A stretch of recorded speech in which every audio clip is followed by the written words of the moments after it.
Hey guys, today we're talking about what shifts aggregate demand. So yesterday we talked about the reasons that aggregate demand is downward sloping. Why if price level goes up, GDP falls, and vice versa. So that is basically what creates going from this point to that point. That's the three effects. That is a movement. Remember how we talked about that with PBF curves? We can have movements going from one point to another, or if the entire line changes, that's a shift. So that vocabulary is going to be consistent for all graphs. If it's a point change on the same line, that's a movement.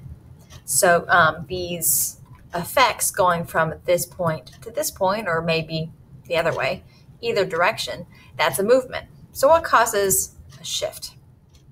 A shift is when the entire line changes, and you actually already know the shifters of aggregate demand.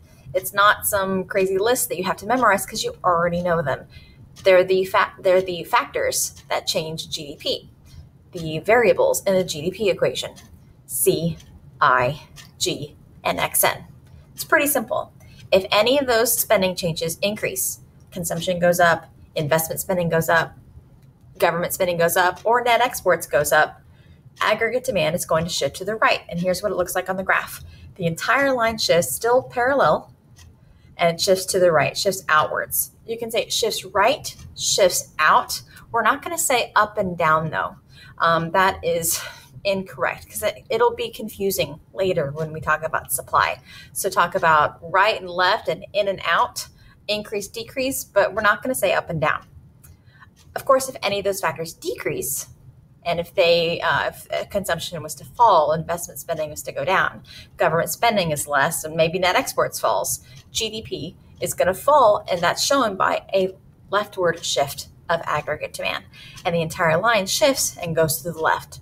So when you first start drawing these graphs, it's kind of important to draw your aggregate demand curve kind of like in the middle of your graph. You don't want to have it too close to the axes, because if the problem has you shift to the left and you're like, you're going to like back yourself into a corner. So I like to draw my aggregate demand graphs kind of in the middle of the graph, not too far left, not too far right. So kind of like Goldilocks, but with graphs. So yesterday we talked about those effects, the wealth effect, the exchange rate effect, the interest rate effect. And you said, well, okay, I thought consumption was changing there with the wealth effect, and you said XN was all about the exchange rate effect, and didn't the interest rate effect affect investment spending?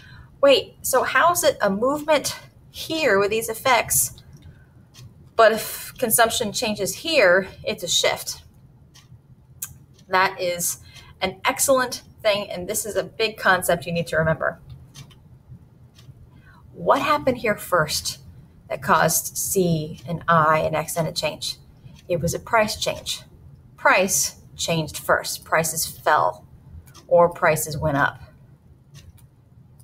That's what caused GDP to change. That's what caused a movement.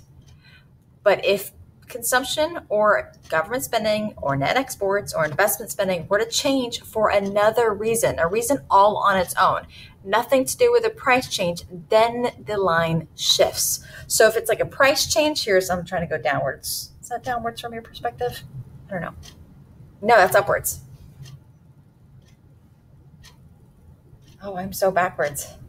Yeah, that is what an aggregate demand curve looks like. Okay, so if price level changes, then it's just a movement up and down the aggregate demand curve. But if C, I, G, X, and change for another reason besides price, maybe people just buy more things because they like more things, or maybe government spending goes up, not because of a price change, but because of like a war or something, then we're going to have an entire shift of aggregate demand. So if it's a price change that causes CIGX to change, it's a movement, just a point change on the line. But if CIGXN change for another reason besides a price change, then it's going to be an entire shift of the aggregate demand curve, either to the left for a decrease or a right for the increase. Okay, now we're going to practice some shifts of aggregate demand.